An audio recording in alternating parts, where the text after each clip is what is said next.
মুনমুন ব্ৰহ্ম ডাঙৰীয়ানী যিবিলাক কথা কৈছে এইবিলাক সব বেচলেছ। প্ৰথম দিনাৰ পৰাই তেখেতে যেনেকৈ ব্যৱহাৰবিলাক সংসদ আমাৰ এছেম্বলিৰ ভিতৰত আৰু বাহিৰত দেখাই আছে সেইটো খুব মানে আনফৰ্চুনেট। পৰ্বতজোৰা অঞ্চলটোৰ পৰা তেখেতে জিকি আহিছে। পৰ্বতজোৰাত বহুতখিনি কাম কৰিব লগা আছে। যোৱা 17 বছৰত চৰকাৰে দলং নবনালে, ৰাস্তা ঘাটবিলাক বনাব নোৱাৰিলে, তাত গৈ পেলাই থাকিবৰ কাৰণে এটা ভাল গেষ্ট হাউচ বনাব নোৱাৰিলে অফিচিয়েলবিলাকৰ কাৰণেও। চ' পৰ্বতজোৰা অঞ্চলটো অতিকৈ পিছ পৰি আছে। ইয়াৰ দায়িত্বটো প্ৰথমে 17 বছৰেতো তেখেতৰ চৰকাৰ আছিলে। আৰু আজি যিবিলাক বেচলেছ কথাবিলাক তেখেতে ক'বলৈ আহিছে, তেখেতে ক'ৰ পৰা মেচিন পালে আৰু মোৰ মেচিনৰ পিছে পিছে তেখেতে ঘূৰি আছে। তেখেতৰ মেচিনটো দেখাই দিয়ক।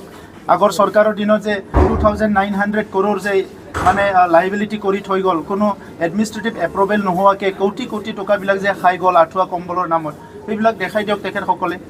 আজি যিটো চৰকাৰে ইমান ভালকৈ কাম কৰিবলৈ ওলাইছে, WPT বিভাগত যোৱা বছৰ আমি আঁঠুৱা কম্বল ছাপ্লাই দিয়া নাই।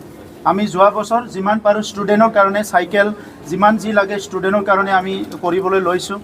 WPT বিভাগৰ পৰা আমি যিটো আমাৰ পিক মিছনত আমি পইচা দিছোঁ 17 কোটি টকা।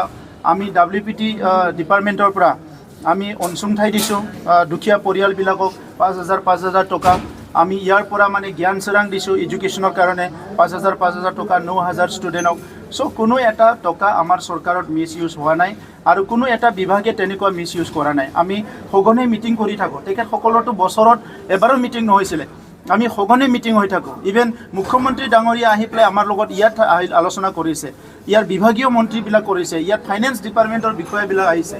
কিন্তু তেখেতসকলৰ কেগ ৰিপৰ্টবিলাক চাওক, যোৱা 17 বছৰৰ কেগ ৰিপৰ্টটো চাওক আপোনালোকে। চব তাত কেগ ৰিপৰ্টে মিছা কথা ক'ব নোৱাৰে।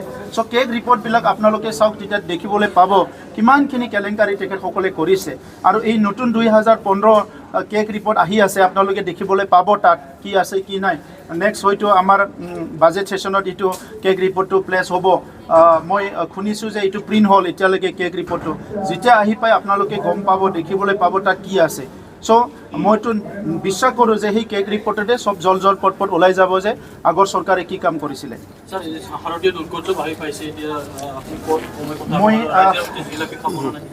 মই শাৰদীয় দুৰ্গা পূজাৰ আমাৰ বড়োলেণ্ড অঞ্চলৰ সকলো জাতি জনগোষ্ঠীক শুভেচ্ছা জনাইছোঁ।